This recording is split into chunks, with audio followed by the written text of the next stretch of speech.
বাকি। আজকে আমরা কথা বলবো এক ট্র্যাজিক কিন্তু আইকনিক ক্যারেক্টার নিয়ে, জেমস বুকানন, বাকি বার্নস, যাকে আমরা ভালোবেসে চিনি উইন্টার সোলজার নামে। এমসিইউতে বাকিকে আমরা 2011 সালে captain America the first Avengers মুভিতে প্রথম দেখতে পাই।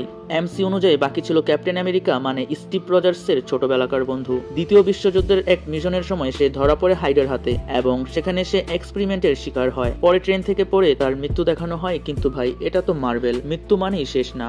বাকিকে বাঁচিয়ে রাখে হাইড্রা এবং বানায় উইন্টার সোলজার, এক কন্ট্রোলড সুপার অ্যাসাসিন। তার স্মৃতি ইরেজ করা হয় এবং রাশিয়ান কমান্ডের অধীনে তাকে দিয়ে একের পর এক গুপ্ত হত্যা চালায়। সে সময়কালে সে টনি স্টার্কের বাবা মাকে হত্যা করে, যা ভবিষ্যতে সিভিল ওয়ারের অন্যতম কারণ হয়ে দাঁড়ায়। 2014 সালের captain America the winter soldier মুভিতে বাকি ফিরে আসে। ক্যাপ্টেন আমেরিকা বুঝতে পারে এই রহস্যময় অ্যাসাসিন আসলে তার বন্ধু বাকি। দুজনের মধ্যে এক আবেগময় সংঘর্ষ হয়, তবে শেষ পর্যন্ত স্টিভ তাকে বুঝতে সক্ষম হয় যে সে আর হাইডার কোনো পুতুল নয়। এরপর ক্যাপ্টেন আমেরিকা সিভিল ওয়ারে বাকি বড় ভূমিকায় আসে।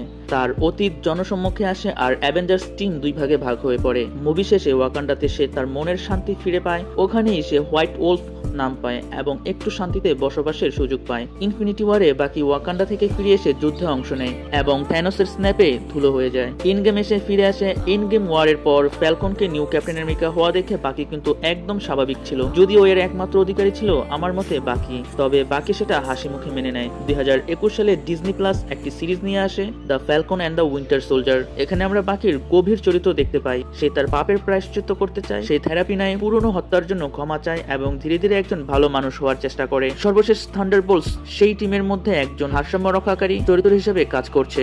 সে এখন আর হাইডার কোনো নিয়ন্ত্রিত ছায়া নয় এবং একজন অভিজ্ঞ লড়াকু যাকে নতুন প্রজন্ম শ্রদ্ধা করে।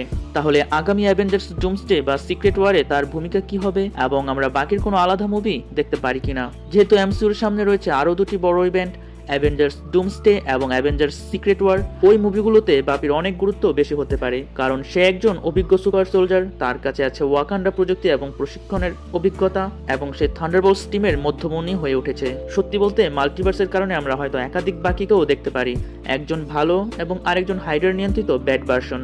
থান্ডারবোল্টসের সাফল্য এবং ফ্যানদের রেসপন্স যেহেতু পজিটিভ, হয়তো ডিজনি প্লাস বা বড় পর্দায় আমরা হোয়াইট ওলফ অথবা ক্যাপ্টেন বাকি নামে একটা স্পিন অফ মুভি পেতেই পারি।